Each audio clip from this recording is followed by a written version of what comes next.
ታ በሚያውቀው ድንቅ ማለት ድንጋጤ ሐዘን አንድ ቀን እኔ ያርፋል ብዬ አስቤ ማላቅ በድን አደረገኝ። ብታምኝም ባታምኝ ፋሲካ ነው ፎቶን ኢላክሽን ፋሲካ ቲክቶክን ኢላክሽን የጆን ዳንኤል አጎት እኮ ነው። በቃ እሱ ነው አብሮት ይሰራል። እሺ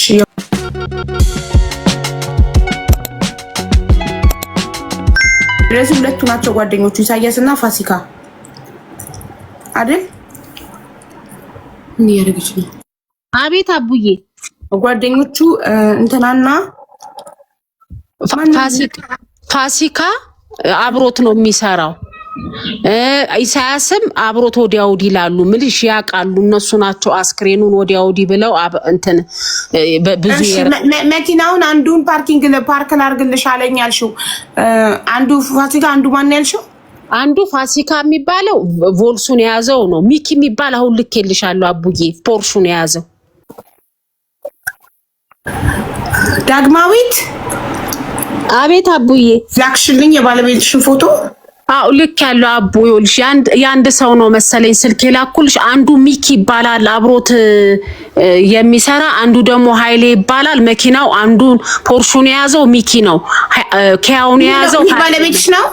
አው ማሪ የሚያውቀው ሰው ካለ እስኪ ያውቁሽ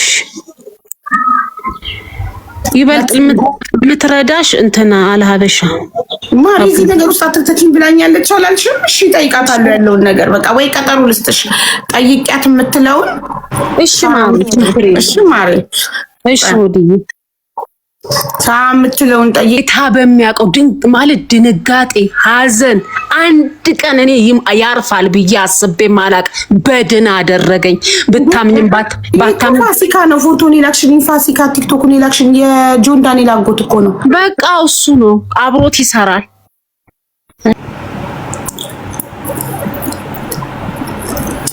መጀመሪያ ንብረት ምንም እርግጠኛ መሆን አለባት ከመምጣቷ በፊት። እኔም እኮ እሱን ነው የምለው። ለዛ እነሱ መጠየቅ አለብን አይደለ?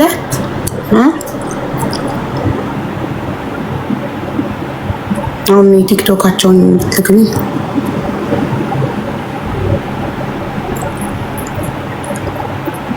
ባሏን ንብረት ባሏን ሃይ ህይወት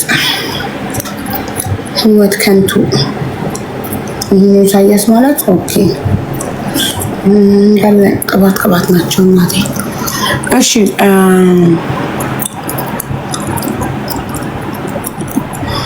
ዳግማዊት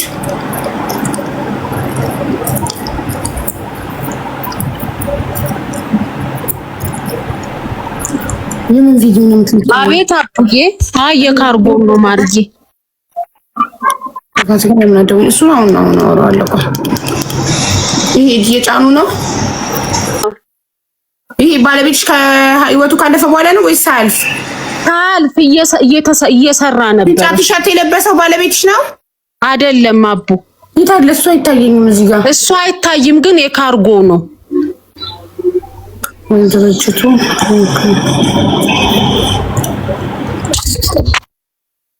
ኮሽ ተውዬለታለሁ እንዲያየው። ስለዚህ ሁለቱ ናቸው ጓደኞቹ ኢሳያስና ፋሲካ አይደል? ምን ያደርግሽ ነው? አቤት አቡዬ ጓደኞቹ እንትናና ፋሲካ አብሮት ነው የሚሰራው። ኢሳያስም አብሮት ወዲያ ወዲህ ይላሉ። ምልሽ ያውቃሉ እነሱ ናቸው አስክሬኑን ወዲያ ወዲህ ብለው እንትን ብዙ መኪናውን አንዱን ፓርኪንግ ለፓርክ ላርግልሽ አለኝ ያልሽው አንዱ ፋሲካ አንዱ ማን ያልሽው? አንዱ ፋሲካ የሚባለው ቮልሱን የያዘው ነው። ሚኪ የሚባል አሁን ልኬልሻለሁ አቡዬ ፖርሹን የያዘው። ፓስፖርት እንደዚህ ይዞ የተነሳው ነው ሚኪ? አዎ። ለምንድን ነው እንደዚህ ፓስፖርቱን ይዞ የተነሳው? እኔ አላቅም አቡዬ። እንደገና ኢንፎርሜሽን እዚህ ጋር ማሳየት አልችልም። እሺ እንደገና ኃይሌ የሚባል አለ ኪያ የያዘ እሱም ልጅ ብታይ መኪናውን የት ላቆምልሽ? እኔ የሱን ሀቅ አልፈልግም። የኃይሌን ፎቶና ስልክ ላኪልኝ ልጥራው። እሺ ወዲህ እሺ የሚኪንም ቁጥር አላክሽልኝም። ለምሳሌ አብሮት የሚሰራ ከሆነ ስልካቸው አልሰራ አለኝ። የሚሰራልሽ ከሆነ እሺ፣ ግን ፎቶቸውን ነው ፎቶ ብቻ ያደርግልኛል። ማሬ ስልካቸውን ካላክሽልኝ በምን እጠራቸዋለሁ? እሺ ወይ በቀጠሮ ይሁን ካልሽ አቡዬ። አዎ ፈልግሽ አምጪና በቀጠሮ እኔ ያው ሳራን ጠይቃታለሁ። ሳራን ጠይቂሽ ጠይቃትና የምትለውን ታስረዳኛለች። አንቺን ከአንቺ ብቻ ሰምቼ እውነት ንብረት አለ ብዬ ችግር የለም ወይ ብዬ ችግር የለም። እሺ እሺ አቡዬ። እሺ ኢሳያስ ማለት ይሄ ነው ታውቁታላችሁ።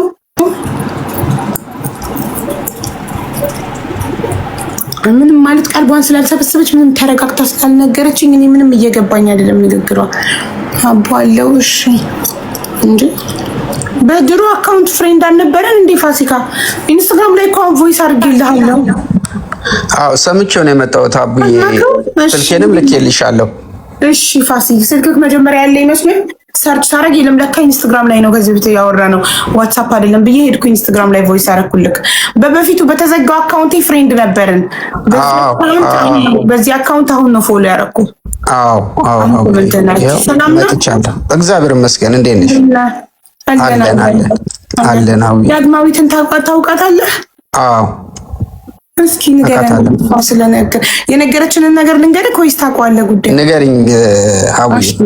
እሺ ባጭሩ እሷ ባለቤቷ ኢማራት ውስጥ 13 ዓመት ካርጎ ይሰራ እንደነበረ እሷም ያው ትመላለስ እንደነበረ የሶስት ልጆቿ አባት ነው። በትዳር ወደ 18 ዓመት አብረው ቆይተዋል እና ያፈራው ንብረቶች እንዳሉ 3 መኪኖች ፖርች፣ ቮልክስቫገን እና ኪያ መኪና እንዳለው ካምፓኒም እንዳለው እና መጥታ የባለቤቷን መኪና ሽጣ ንብረቱን ለልጆቹ ለመውሰድ እናንተ ጓደኞቹ እንደሆናችሁና ይቅርታ እሷ ያለችውን ነው የምደግምልህ፣ ጓደኞቹ እንደሆናችሁና እንድትመጣ እድሉን እንዳልሰጣችኋት እና ድርጅቱ ላይም እናንተ እየተጠቀማችሁ መኪኖቹንም እናንተ እየተጠቀማችሁ እንደሆነ ነው የነገረችው። ቴንኪዩ። ይሄ ነው ባጭሩ አቡዬ። ይሄ ነው ባጭሩ። እሺ አሁን እኔ ምን መሰለሽ፣ አሁን እዚህ ጋር አቡዬ የሰዎችን ፎቶ እንትን ምናምን ሳታደርጊ በፊት አክቹሊ እኔ አሁን እኮ የምታውቁ ሼር አድርጉላቸው እንጂ አዎ ለምን መሰለሽ ቲክቶክ የሚጠቀሙ አይደሉም።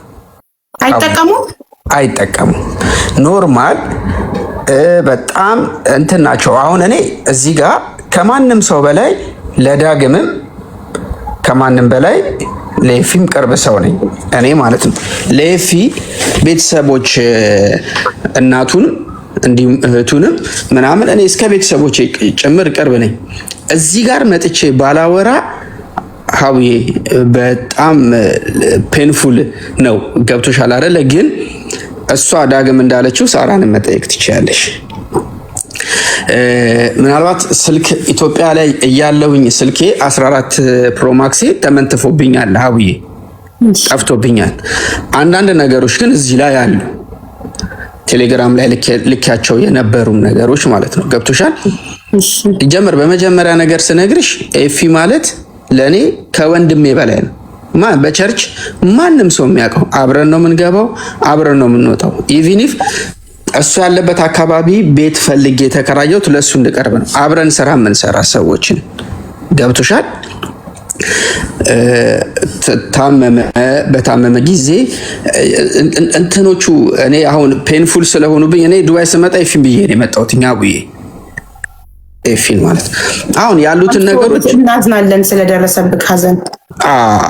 ያሉትን ነገሮች ዲቴል በውስጥ ላንቺ ብነግርሽ ይሻለኛል። እኔ ስለ እዚህ ላይ ሶሻል ሚዲያ ላይ እንትን ብዬ ዋና የሆኑትን ነገሮች ልንገርሽ። ይኸውልሽ እንግዲህ ስለ ህግ ዱባይም ኖረሽ ታውቂያለሽ ብዬ ስላለው ነገር ምናምን እንዳለ ታውቂያለሽ።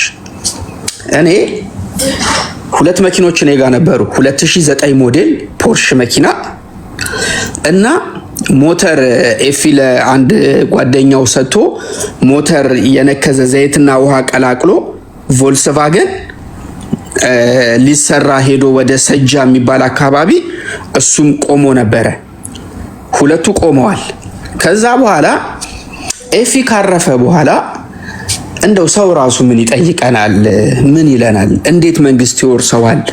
የቤቱን ቢያንስ 5000 ማወጣ 10000 ማወጣ የቤቱ እቃዎች ይሸጡና ለልጆቹ ይላክ ሲባል ኦኬ እሺ እንደዚህ እናድርግ ከቤቱ ልጀምርልሽ ብዬ ነው ሻዊ እንዲህ እናድርግ እንዲህ ነው ጥሩ ስቴፕ ነው እየሄድክበት ያለከው እንደዛ ይሻላል እንዲህ ነገር አለ አሁን ይሄንን ፍቃድ ለማግኘት የዱባይ ገቨርንመንት ምን ይፈልጋል ከኛ ማናችሁ ምንድናችሁ ለምንድነው መሰጣችሁ አይ ጓደኛዬ ነው አብረን ስራ ምን ሰራነን ስላለ ይሰጥሻል አይሰጥም ስለዚህ የሆነ የድጋፍ ነገር ወሰድን ፈለግን አቡዬ የፊል ሬሳ ወደ ኢትዮጵያ ለመውሰድ 4 ቀን ወይ ይሰማል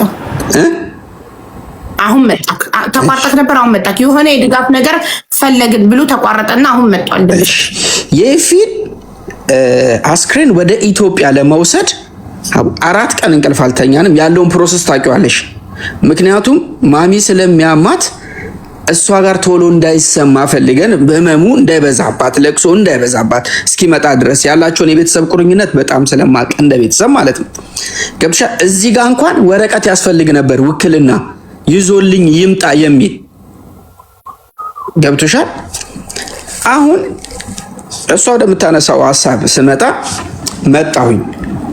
መጣሁኝና እኔ ሳሪ ምህረት አድርጋልኝ ሳሪ ብትኖር እዚህ ጋር ነግርሽ ነበር ምህረት አድርጋልኝ እንጂ ሳሪ ጋር ቼክ አለ በጣም ብዙ የተጻፈ ይሄን በውስጥ አወራሻለሁ አቡዬ ዳግምም ታውቃለች ብዙ ኬዝ አለብኝ ብዙ ነገር ነው እንትን ያደረገው እሱ ይቅር እናስ ከዛ ምን አልኩኝ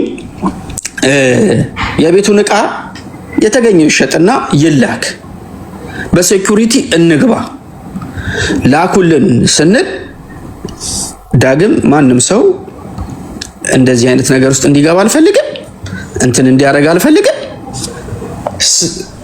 አንዳችሁም እንዳትገቡ እኛ ራሳችን መተን እናስተካክለዋለን መውሰድ ያለብንን እንወስዳለን ስትል ኦኬ እሺ አለንና እኔና ሚኪ የሚባለው ልጅ እንደነገርኩሽ እንደዚህ የሶሻል ሚዲያም ሰዎች አይደሉም ከኔ ውጪ ሀቡዬ በጣም ስራ ላይ የሚሰሩ በጣም የተከበሩ ሰዎች ናቸው አንድ ቀን ስማቸው ተሰርቶ ትልልቅ ስራ የሚሰሩ ናቸው ከኤፊ ጋር አንድ ላይ ለአንድ እኩል ሌቭል ነበር ኦኬ እሺ ምናምን አለንና መጣን ቀን እየገፋ በመጣ ቁጥር ሪል ስቴቱ እኛ ጋር መደወል ጀመረ እቃችሁን አውጡ ከ2 ወር በላይ ጠብቂያችኋለሁ ይሄንን እቃ አውጥተን ቤቱን ልናከራየው ነው 3 ወር ያልተከፈለ አለ እንደገና ባይ ነገር ሚስቱ ውክልና ስላልሰጠች ነው እቃውን ቶሎ መሸጥና ያልቻላችሁት ሪል ስቴት ውስጥ አይደለም ፈቃደኛ አይደለችም በቃ ማንም ሰው እንዳይገባ እዛ ቤት አለች እና እቃው እንዴት ይሸጣል ሰው ካልገባ እኮ ስለዚህ በቃኛ ቆመን ሀቡዬ ኦኬ ቆመን ከዛ በኋላ ሪል ስቴቱ ጋር ሄደንና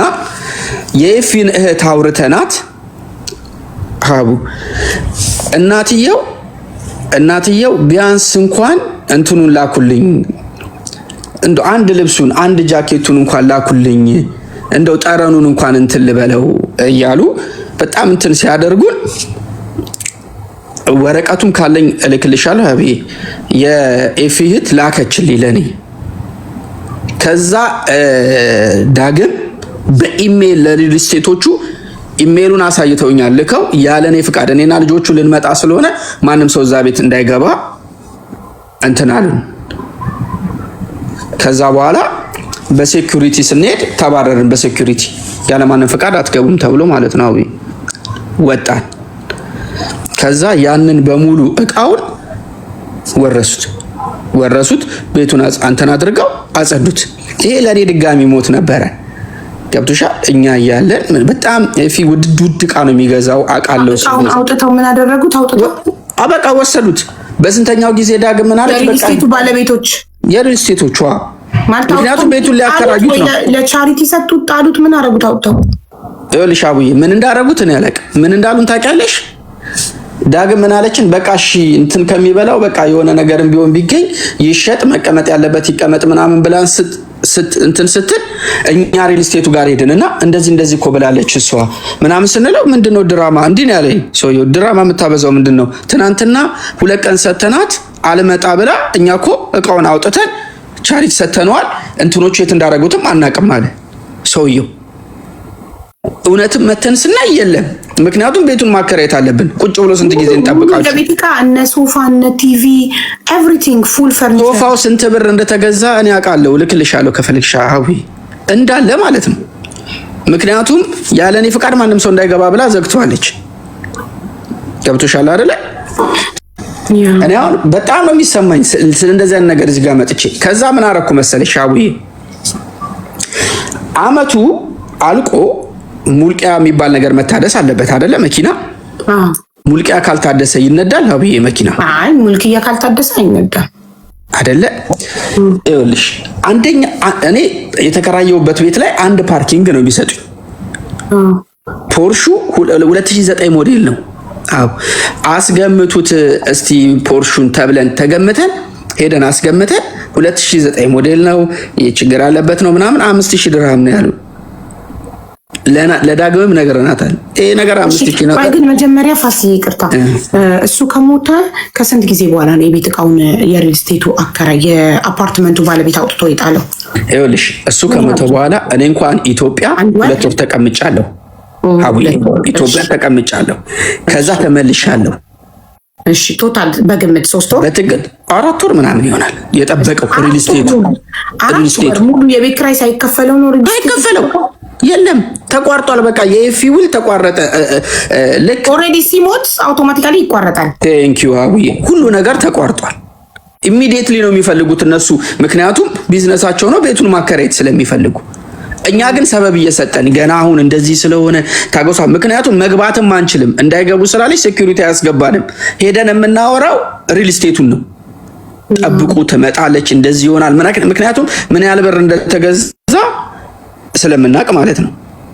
ሪል ስቴቱ በህግ አይጠየቅም። የአንድን ሟች ንብረት አውጥቶ በመጣሉ ህጉ 3 ወር ነው የሚለው 2 ወር ነው የሚለው መጠበቅ ያለበት 1 ወር አይጠብቅም። ሀቡዬ ስለ መሰረት ህጉን አላውቅም። ሀቡዬ ህጉን አላውቅም። ነገር ግን ሪል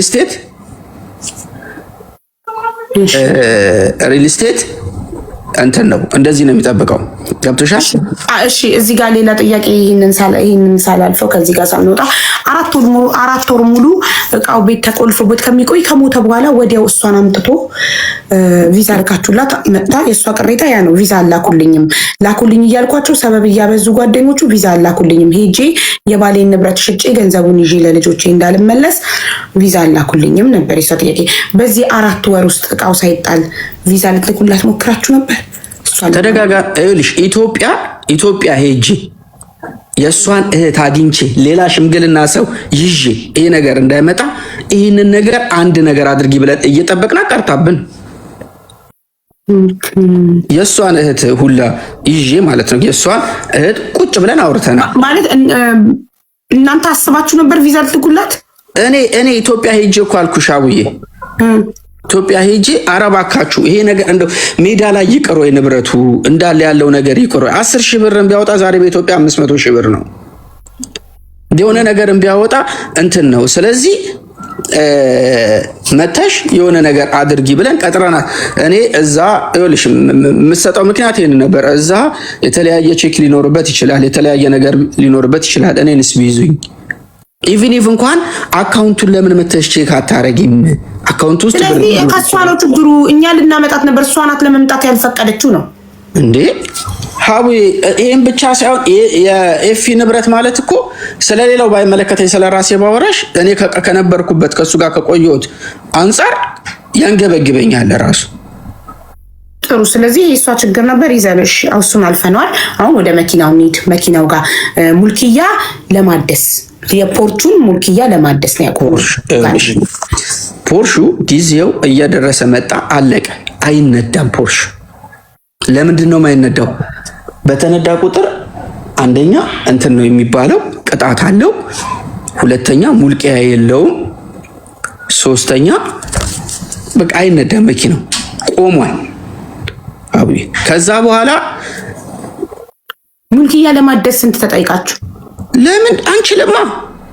ማንንኛ ወደ ሚስትየው ስም መዞር አይችልም? ባል ከሞተ እኮ እሷ ካልመጣች ማን ነው የሚያዞረው? እኔ በምን ስልጣን ኖሮኛ ማዞር እችላለሁ? እሷ ደግሞ አልመጣችም። በምን ስልጣን እንትን ታደርጊዋለሽ? እሺ ሙልኪያው አለቀ። እሺ እሺ ፖርሹ ሙልኪያ በማለቁ ምክንያት በቃ ቆመ። የት ቆመ? ከዛ በኋላ ይሄን እንትኑ ይሄ ፓርኪንጉ እዚህ የቆመበት ፓርኪንግ ይሄ መኪና አውጣ፣ ማትከፍል ከሆነ አውጣ። እኔ ይሄን ሁላ ተናግሬያለሁ። የፓርኪንግ እየከፈልኩኝ ነው፣ እላፊ እየከፈልኩኝ ነው። እባካችሁ ይሄ መኪና ተቀበሉኝ፣ ይሄ መኪና የሆነ ነገር አድርጉልኝ። ለማን ነው የምትለው አንተ ይሄንን? ለዳግም፣ ለእህት፣ ለኤፊ እህት፣ ለሁሉ። ከዛስ ያው ከእህት ሚስት ትቀርባለች። ኦልሬዲ ለሚስት ብለሃታል። እዚህ ጋር ያለችው ሚስት ስለሆነች በትክክል ኦኬ። ስለዚህ ብለሃት ምን ነበር የምትመልስልህ? ኧረ ፓርኪንግ እየቆጠረ የሆነ ነገር አድርገውና ፋሲካ የመኪና ተሽጦ እንደው ለሰዎቹ የሆነ ለልጆቹ እንኳን የሆነ ነገር ሲደርስ እኔ መሸጥ አልችልም። በምን ስልጣን እሸጠዋለሁ? መኪናው የሚለው የኤፍሬም ስም ነው ያለበት። ምን አድርጌ ነው ይሄን መኪና መሸጥ የምችለው? አንቺ ነሽ መተሽ አንድ አፍታ 5 ቀን ብትመጪውላ ብያታለሁ። ለ5 ቀን ብትመጪ ቪዛ ሳይላክላት እንዴት ትመጣለች? ቪዛ አላኩልኝም እኮ ነው የምትለው እሷ። ሀቡ ቪዛ ለመላክ እኮ ሲጀመር አንድ ጥያቄ ልጠይቅሽ ሀቡ፣ እውነት ለመናገር ቪዛ የመላክም ትኬት የመቆረጥም ግዴታ የለብኝም። እኔ እኮ ገንዘብ ነበረኝ አለች እኮ። በእናንተ ገንዘብ እኮ አይደለም ራሴ ገንዘብ ነበረኝ። ነው ገንዘብ ያጣሁት እንጂ ገንዘብ አለኝ። ቪዛና ትኬት ላኩልኝ ስላችሁ ሁሌ ምክንያት እየፈጠሩ አሹኝ ገንዘብ እስከሚያልቅ እኮ ነው። ይኸውልሽ እኔ ደግሞ እንደዚህ ብያለሁ። ለ5 ቀን ነይ፣ ለ5 ቀን ቪዛና ትኬት ተሰርቶ ነይና በ5 ቀን ውስጥ ምክንያቱም ቤት መግባት አትችልም። ቤቱ ኦልሬዲ ሪል ስቴቱ ወስዶታል አይደለ? ሆቴል ተወኝና እኔ አንቀሳቀስሻለሁ፣ ወደዚህ ወደዛ አርግሻለሁ። የተገኘው ዋጋ ይሸጥና ባንኩንም ቼክ አድርጊና ምንም እንትን አድርጊና ትመለሻለሽ። ለ5 ቀን ብያት አይ አልመጣም ነው ያለች። አይ እኔ አልመጣም እዛ የሆነ ነገር እኔስ ብያዝስ በቼክ የሚጠየቁ ነገር ምክንያቱም አንዳንድ ቼኮች ስለነበሩ ሀቡ እኔ ራሱ የተጠየቅኩበት የነበርኩበት ቼኮች አሉ ስቲል ማለት ነው። ገባሽ? በስራ ምናምን ምክንያት ማለት በዛ እኔን እንትን ሚስቱ ነሽ ብለው ቢይዙኝ ኧረ አንቺን ማንም አይነካ ምናምን እና ከሷ ጋር ሶሪ ይሄንን ነገር ስናገር ከዳግም ጋር መግባባት ትንሽ በጣም ነው የሚከብደው። በጣም በቸርቹ ላይ ይጃለሁ። በቸርች ሰዎች እኔ ፕሮቴስታንት ነኝ። በቸርች ፓስተሮቹ ላይ ይጃለሁ። በቃ ከሌ በሚባሉ አረባካችሁ እንትን አድርጉኝ ይሄ ነገር እንዳይመጣ ማለት ነው። አሁን ወደ ፖርሹ ልምጣልሽ ስለ መኪኖቹን አብዬ። ፖርሹንማ ጨረሰን እኮ በቃ። ያልጨረስኩልሽን ነገር ልንገርሽ አብዬ። ሪል ስቴቱ የኔ ሪል ስቴት የማከፍል ከሆነ አስወጣ ይሄን መኪና፣ አለበለዚያ ፖሊስ ነው የምንጠራው። ፖሊስ ጠርተን ይሄን መኪና እናስወጣለን ሲሉኝ ቪዲዮ ቀርጬ ይሄንን መኪና እዚህ ጋር አስቀምጫለሁ። ቪዲዮ ቴሌግራም ላይ ስለሚኖር ልክልሻለሁ ሀቡዬ። እዚህ ጋር አስቀምጫለሁ። መንግስት ቢወስደው የሆነ ሰንበዲ ቢወስደው የሆነ እንትን ቢያደርግ እኔን እንትን እንዳትሉ አውጡ ብዬ አላወጣሁ። ምክንያቱም ፓርኪንጉን ፍሪ ማድረግ አለብኝ። ስለዚህ ከፓርኪንግ አውጥተህ የተወሰድከው አንተ የት ፓርክ አደረግከው? ሜዳ ላይ ያደረኩት። እሷም ብላ ነበረ የት ፓርክ ላርግልሽ ብሎ ጠይቆኝ ነበር። መኪናው ሜዳ ላይ ያደረኩት ምክንያቱም አንደኛ የተከፈለ ነው፣ ሁለተኛ መኪናው አይነዳ ኦልሬዲ ጨርሷል። ሜዳ ላይ ስታደርገው ቁልፉን የታረከው ውስጡ አድርጌ ቪዲዮ ቀርጬ አውዬ። ኦኬ በጣም ጥሩ። ስለዚህ ቪዲዮ አለኝ። በጣም ጥሩ እሺ። ከዛ በቃ ሜዳ ላይ ከተደረገ መንግስት ያነሳዋል። ከስንት ጊዜ በኋላ እህትየውና እናትየው እንደው ፋሲካ እኛንም እያስጨነቀችን ነው፣ እንደዚህ እየተፈጠረ ነው፣ እንደው አንድ ነገር እኔ ብዙ ጊዜ ኢትዮጵያ ቆየውኝ ሀቡዬ። ምክንያቱም እዚህ ስራ ተበላሽቶብኝ ነበረ ከይፊ ጋር በነበረው ስራ ኦልሞስት ከ6 ወር ማያንስ ኢትዮጵያ ተቀምጬ ነበረ። እንደገና ደግሞ አንቺ የምታውቂውም ኬዝ አለ አይደለ? እኔና አንቺ እዛ የሚያስኬደኝ እሱም ስለነበረ ለዛም ኬዝ ምናምን ተቀምጬ ከመጣሁኝ በኋላ ከዛ እኔ ምን አልኩኝ መሰለሽ? አሁንም አክብሬ አብይ ቴክስት ስትልኪልኝ ላይቭ ላይ ምን ተፈጥሮ ነው ብዬ መጥቼ እንጂ ይህንን ርዕስ ከዚህ በኋላ አንድ ሰው እንዳይጠይቀኝ ብያቸዋል። ምክንያቱም ብዙ ጊዜ ለምኛቸዋለሁ ይሄ ነገር እንዳይመጣ፣ ገንዘቡ ሜዳ ላይ እንዳይቀር፣ ገንዘቡ እንትን እንዳይ ገብቶሻል ሀቡዬ። ሰው በህይወት ሲኖር ኖረ ነው። ከሌለ ግን ብድር አበድሬዋለሁም እንደገናም ደግሞ አለብኝ የሚል ሰው አንድ ሰው አይመጣም። ሁሉም አለበት እያለ ነው የሚመጣው። እኔ ጋር የሚደወለው የስልክ ማት እኔ ነኝ የማውቀው። እንትን ተደርጎብኝ እንትን ተወስዶብኝ እንትን ተደርጎ ቸርች ሜድ እስከምደርስ ድረስ ማለት ነው። እሷም ታውቃለች። አንዳንዶቹን በቃ ምህረት አድርጉ ብለን የተውናቸው አሉ። በቃ ነፍሱ ትረፍበት ተው ብለን ትልልቅ ነገሮች የፈታናቸው ኬዞችም አሉ። ገብቶሻ? ይሄንን እሷ ሳይሆን የእሱ እናትና እህቱ በደንብ ነው የሚያውቁት፣ ያውቃሉ ሁሉንም ታሪክ። ለምን እያንዳንዱን እርምጃ ምንም ነገር ሳልንቀሳቀስ አልሄድኩኝም ሀዊ። ምክንያቱም ክሎዝ ነን። እስቲል ማሚን የሚያመላልሳት የኔ ታናሽ ወንድም ነው። አሁን የሆነ ቦታ መሄድ ስትፈልግ እንኳን እንትን የሚያደርግ ማለት ነው። በተደጋጋሚ ጊዜ ይሄንን ቁጭ ብዬ ለሳሪ ከማስረጃ ጋር አወራኋት። ፋሲካ እንዴት አደረጋ እኔ ቪዛ ልክላታለሁ ምናምን ስትለኝ ይሄው ቁጭ እንዲህ ነው የተፈጠረው ነገር ያለው ነገር ይሄ ምንም እንትን ግልጽ ነው። እኔ አሁንም እዚህ ጋር ሀቡዬ እኔ አለው ብዬ ሳጠሪ ነው የመጣሁት። ተባረክ እንትን ወደ ሁለተኛው የፖርቹ ጉዳይ አለቀ ኦልሬዲ። አንተ ማስረጃውን ቪዲዮን ቀርጸክ ይዘክ ይኸው ብላ አስርክ በቃ እስካናትክ ላይ አወርደሃል። ሁለተኛው ቮልክስቫገኑስ ይኸውልሽ ቮልክስቫገኑ ኤፊ ሊሰራ እንትን ሰጥቶት ነበረ ሰጃ እና ወደ 7000 ድራም ተባለ። ዘይትና ውሃ ነው የቀላቀለው ሞተር ነክሶ ማለት ነው። ዘይትና ውሃ